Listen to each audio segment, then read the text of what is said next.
Hi mga kalugit! Kamusta pong lahat? Meron po tayong customer, yung kuko ni Sir mga kalugit. Daming lupa mga kalugit, tingnan nyo. At kailangan po natin i-overcut kung ganyan na po ang mga kuko mga kalugit, no? Kasi yung kuko ni client mga kalugit, kasi kinain ng lupa sa loob. Kapag hindi po natin i-cut yan mga kalugit, is babaon-babaon pa rin ang lupa mga kalugit.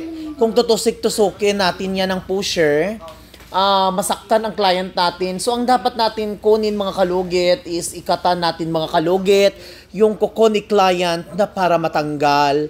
At sa mga kalugit, shout out everyone. Happy Paisda, St. Benedict here in Dica Homes, Mental Davao Cities.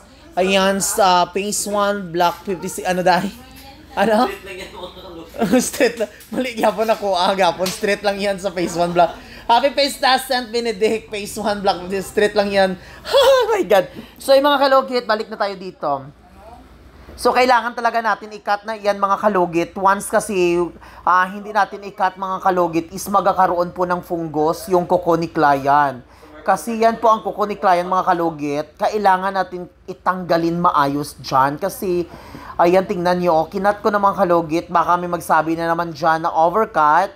Ayan, basta ako mga kalugit is nagsasabi ako sa inyo kung ganito po ang kuko nyo mga kalugit, dapat natin tanggalin yung kuko. Kasi mga kalugit, once na hindi mo yan i-cut, papasok yan at hindi pa rin matanggal yung mga lupa. Grabe mga kalugit, kabaho sang kuko sang customer natin. Laban lang, ganun talaga ang buhay mga kalugit. Shout out everyone, shout out sa buong mundo. So ay mga kalugit, nagpapagawa na naman ako ng bahay. Ayan, dahil backchop yung ginawang bahay sa akin. Laban lang, ganun talaga ang buhay. Hindi naman tayo perfect. So, ayan. So, ay mga kalugit, tingnan nyo, dami, grabe ka itim ang kuko ni client. Do pila katuig na wala limpyo-limpyo ang kuko ni client. So, mga kalugit, kailangan nyo talaga mag-appointment sa Sherwin Ladrido Salon. Kasi minsan, mga kalugit, daming customer ni Mr. Ingron, mga kalugit, no? Lalo na makapag-riban ako, mga kalugit. So, hindi ako makapag-appointment kagaya nito mga kalugit. Ang customer natin is from Carmen kanina mga kalugit. Ako sana ang gusto niya maglinis sa kanyang kuko. Pero mga kalugit, yun, nagre-riban ako kanina. Tapos, no choice ang naglinis sa kanya yung aking manicurista na expert. So, basta magpalinis kayo dito mga kalugit, kailangan mag-appointment kayo kasi hindi ko kayo makiter mga madam and sir kapag hindi kayo mag-appointment sa akin. Sa mga appointment dyan, lalo na sa mga nag-opisina Sabado Domingo, kailangan magtawag kayo early pa lamang para ma-appointment ko agad. Ayan, nakikita nyo naman ko niya. Day, ang music mo, day. So, tingnan nyo naman, di ba mga kalugit, tanggal na tanggal yung lupa. So, expected nyo talaga mga kalugit, yung amoy ng lupa sa loob ay parang juicy ng perfume. So, wala kayong magawa mga kalugit, no? Ganon talaga ang kuko ng customer natin. So, ganon talaga mga kalugit ang buhay. Kagaya lang dyan minsan mga kalugit na perfect na sana ka, pero yung kuko mo may uyangas. Uyangas. Ang tawag kasi sa amin yan mga kalugit sa Ilonggo, yung uyangas. Kung may uyangas, so do itsura mo do uyangas. So, ayun mga kalugit. Huwag kayong mag-alala mga kalugit. Hindi naman ako na bahuan mga kalugit. Kasi sanay na ako mga kalugit sa baho ng kuko. Kasi mga kalugit, ganon talaga ang buhay mga kalugit. Tanggapin mo talaga ang katotohanan. Ay, Ginoo ko. So, wala tayong magawa mga kalugit. Ganon talaga ang buhay. Ayun lang, Diyos. Ay, Ginoo ko. So, mga kalugit, ano pang hinihintay yung mga kalugit? Magpalugit na muog tinggil. Ay, tinggil ng ano. O, diba? So, kailangan talaga natin i-cut. Nasasaktan din yan ang customer natin, mga kalugit. O, diba? Tingnan nyo, oh. Daming lupa. Diyos ko. Sarap kaya sa feelings, mga kalugit, once na matanggal talaga yung lupa. So, ayan, shout out everyone, no? Mag-shout out, no, sa mga, dyan, sa mga mga amigo natin. Kapag ganito po ang kuko nyo, mga kalugit, kailangan linisin nyo ng maayos, tanggalin nyo yung mga lupa. Kasi once talaga mga Hoy! Gahod ka mo, gabi. Jota di pa ito.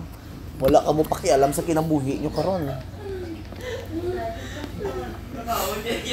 Di ba, lami kayo? Pak na pak mga kalugit. So ayun mga kalugit, shoutout everyone, shoutout sa buong mundo mga kalugit. Non. Tapos baka muli mo.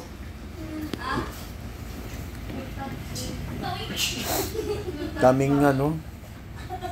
So mga kalugit, happy bliss, ano karon Wibes. Wibes ngayong araw mga kalugit, dami kaming customer ngayon mga kalugit, no, puno-puno yung tao dito sa salon.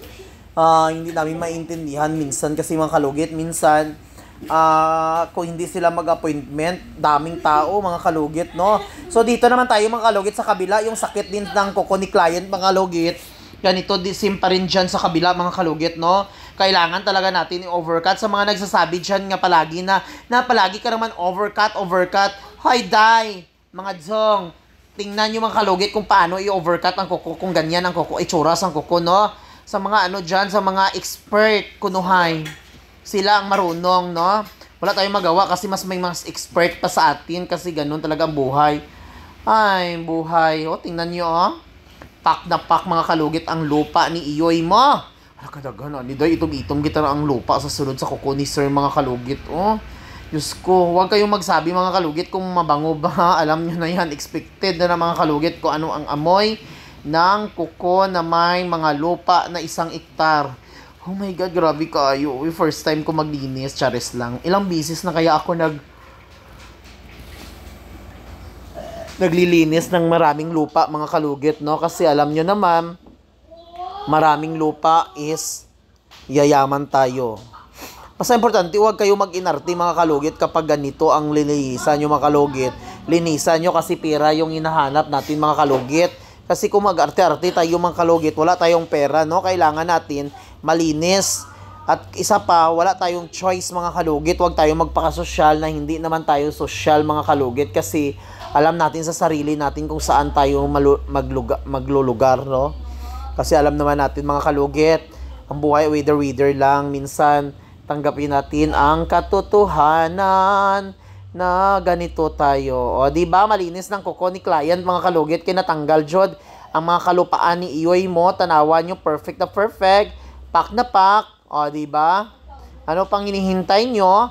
Punta na kayo sa Sherwin Ladrido Salon, Phase 1, Block 56, Lot 6, Decalms, Mintal, Davao City. Straight yan ng mga kalugit sa guardhouse.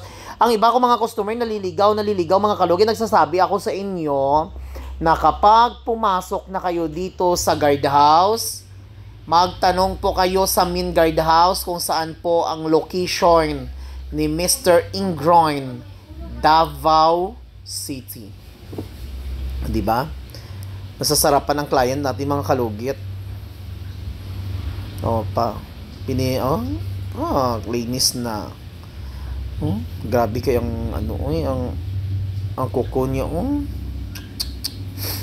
Sa mga client natin, kapag ganito po ang kuko, wag niyo patagalin para hindi maubos yung kuko niyo kasi kinakain talaga ng lupa yung kuko natin kasi kapag kinain na ng lupa hanggang maubos pati kaluluha mo, ubusin niya yan. Huwag kayong dyan, kwan ha. So kailangan nyo talaga mag-appointment bago kayo magpunta dito para maasikaso ko kayo agad. Kaya kung hindi kayo appointment nga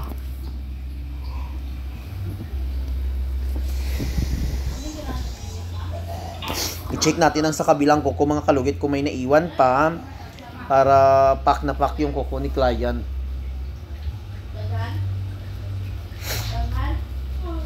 No, diba? Ang linis na ng kuko ni client mga kalugit. Finally, natanggal na talaga yung mga kalupain sa kuko ni client mga kalugit. Pack na pack, pack na pack, perfect. So, anong pang hinihintay nyo? Huwag kayong magtumpik-tumpik pa na magpalugit at magpariban sa aming salon. So, hindi lang kuko po lilinisan namin, pati buhok po mga kalugit. Nagre-ribbon din kami mga kalugit. Merong Brazilian blowout dito sa Sherwin Ladrido Salon. Lahat-lahat po ng services nandito na po sa aking salon. So, ano pang hinihintay nyo mga kalugit? Thank you so much for watching. I love you. Thank you. Thank you.